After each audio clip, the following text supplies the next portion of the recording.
অনেক দিন বাড়িতে কিছু রান্না বান্না করা হয় না, মানে ব্যস্ততার মাঝে আমার সময় হয়ে ওঠে না যে একটু সময় করে একটু রান্না করব। আমার রান্না করতে খুবই ভালো লাগে, তাই আজ সময় ছিল হাতে, তাই আজ আমি বানিয়ে ফেললাম পোলাও আর আলুর দম। আলুর দমটা আমি পুরোটাই নিরামিষ করেছিলাম।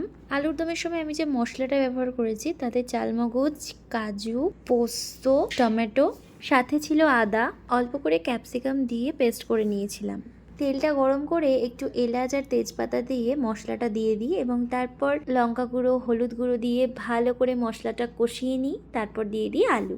ওদিকে আলুটা জল দিয়ে আমি চাপা দিয়ে রেখে দিয়েছিলাম তৈরি হয়ে যাওয়ার জন্য। এদিকে আমি আলাদা কড়াইতে ঘি দিয়ে এলাচ, লবঙ্গ, তেজপাতা দিয়ে চালটা আমি তুলে নিই এবং তারপর ভালো করে নাড়াচাড়া করে একটু ভাজা ভাজা হয়ে এলেই অ্যাড করে দিয়েছি জল। তারপর গ্যাসটাকে জোরে দিয়ে আমি চাপা দিয়ে রেখে দিয়েছিলাম। ভাতটা তৈরি হয়ে গেছে, আমার পোলাও আর আলুর দম রেডি।